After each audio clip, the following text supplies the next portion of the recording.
unwritten laws of Machiavelli's Rules. Machiavelli's Rules. Machiavelli's ideas about power and governing can be boiled down to a handful of rules, somewhat paraphrased below, and not in any particular order of importance. I know that the Mafia, most people by the Mafia go by these rules too. Winning matters, number one. Number two, if you can win, people will judge the methods you use to win as appropriate. If you lose, they will despise both you and your means. If you can't be both loved and feared, choose fear. Affection is fickle, but the fear of punishment is constant. Interesting. Crush your opponents, number 4. Number 5, use your power harshly, only for a short time, to achieve a greater stability for the municipality. 6, learn the rules of the game so you can use them to your advantage. 7, consultants and lobbyists are working for their own interests, not yours. Where possible, use your own people and staff instead of outsiders. Well, that's just common sense, or uncommon sense. You need both, number 8, you need both cunning and strength to survive in political wilderness. Strength alone isn't enough. Number 9, only keep your promises when it's beneficial to do so. It's okay to break them when times change, or the need to keep them has gone. Number 10, appear inflexible, decisive, and resolute, but act as the situation and the political climate demand. In other words, fake it till you make it, I guess. Number 11, pick sides. The middle ground offers the worst of both sides, not the best. Number 12, avoid flatterers and sycophants. Oh man, I want my own sycophant. I never had one. Learn how, number 13, learn how not to be good. Be bad when necessity demands it. It's not very nice. 14, knock a few heads together when you have to show the rest who's the boss. 15, be stingy, not generous. Wow.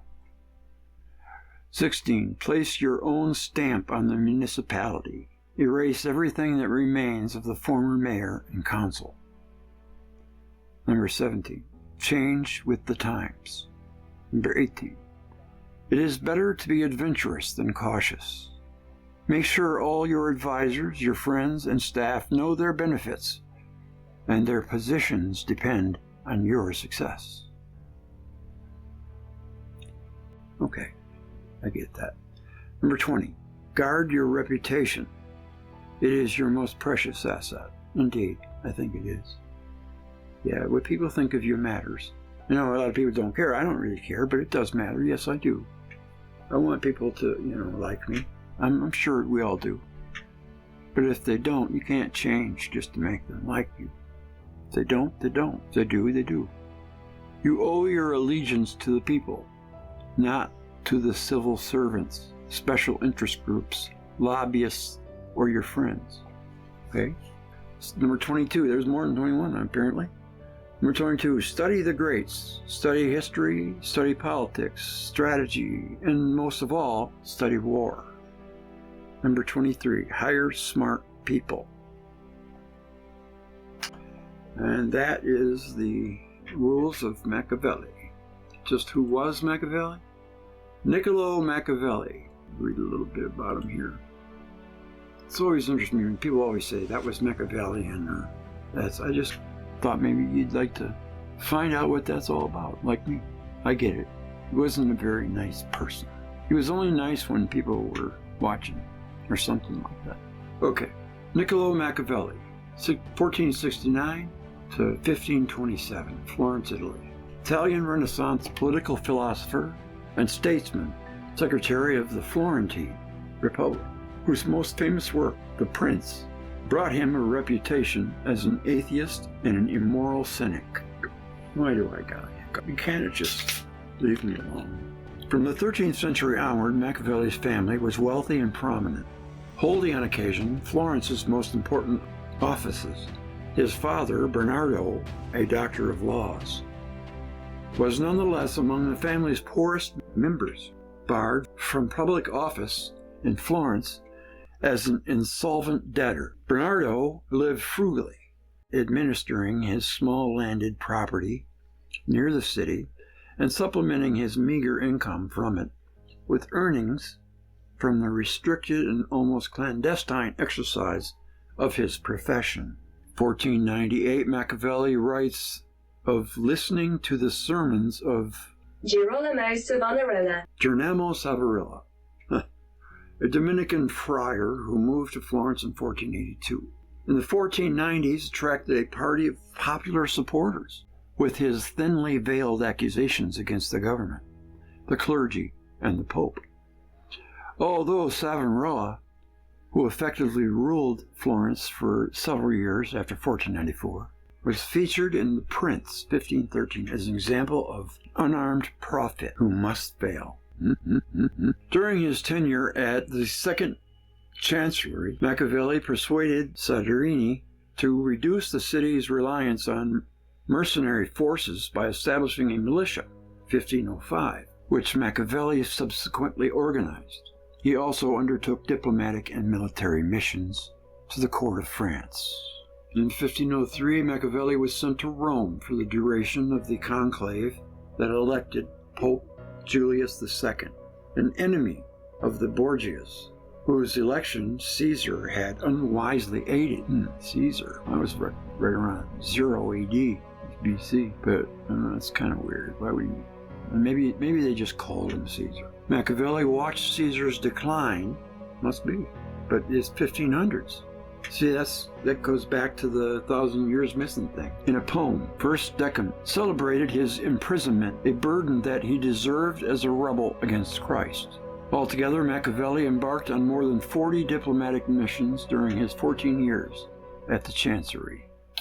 There's quite a lot here. He wrote a lot of stuff. I feed on the food that alone is mine, and that I was born for. In the same letter, Machiavelli remarks that he has just composed a little work on princes, a whimsy, and thus lightly introduces, arguably, the most famous book on politics ever written. The work that was to give the name Machiavellian to the teaching of worldly success through scheming deceit. Doesn't that sound familiar? That's what it's all about. Two works differ also in substance and manner, whereas The Prince is mostly concerned with princes, particularly new princes, and is short, easy to read, and, according to many, dangerously wicked. The Discourses on Livy is a reasoning that is long, difficult, and full of advice on how to preserve republics.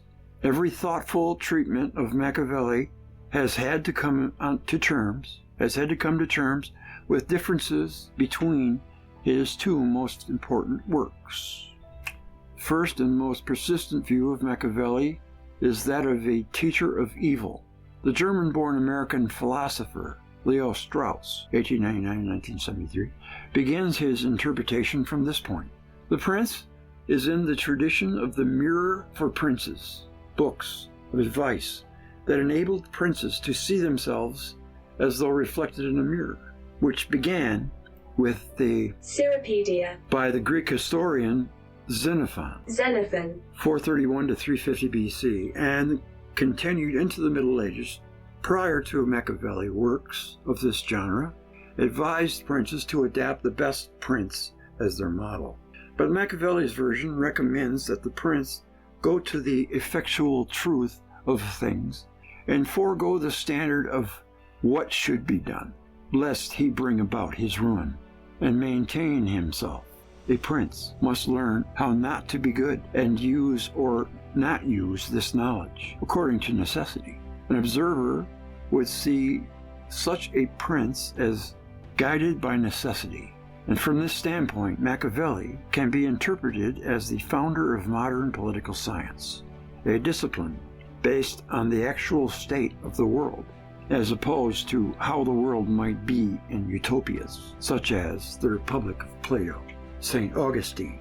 The second immoral interpretation can be found in works by the German historian Friedrich Meinecke and the German philosopher Ernst Cassirer. The immoral interpretation fastens on Machiavelli's frequent resort to necessity in order to excuse actions that might otherwise be condemned as immoral. But Machiavelli, who also advises the use of prudence in particular circumstances, and though he sometimes offers rules or remedies for princes to adopt, he does not seek to establish exact or universal laws of politics in the matter of modern political science. He's just basically by any means necessary person. If you have to stab your best friend in the back, then it's okay. That's basically what it is. A liar. Person who does the opposite of what they say. At first, Machiavelli admits that fortune rules half of men's lives. But then, in an infamous metaphor, he compares fortune to a woman who lets herself be won more by the impetuous and the young, who command her with more audacity, than by those who proceed cautiously. Machiavelli cannot simply dismiss or replace the traditional notion of moral virtue, which gets its strength from the religious beliefs of ordinary people. His own virtue was the mastery of mastery. It coexists with traditional moral virtue, yet it also makes use of it. A prince who possesses the virtue of mastery can command fortune and manage people to a degree never before thought possible. In the last chapter of The Prince, Machiavelli writes a passionate exultation to seize Italy and be free, and to free her from the barbarians.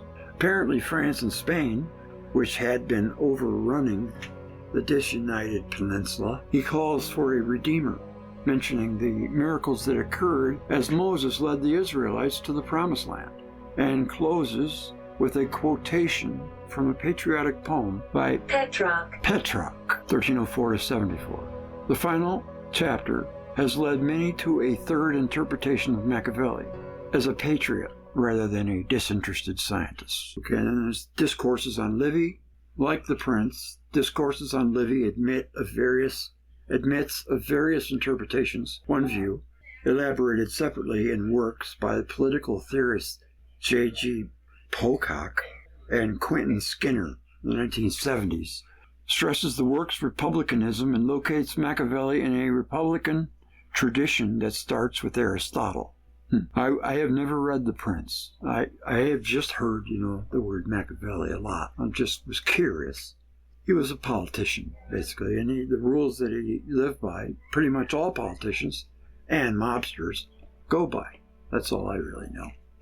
Anyways, a little bit on Machiavelli. Thought you'd enjoy it.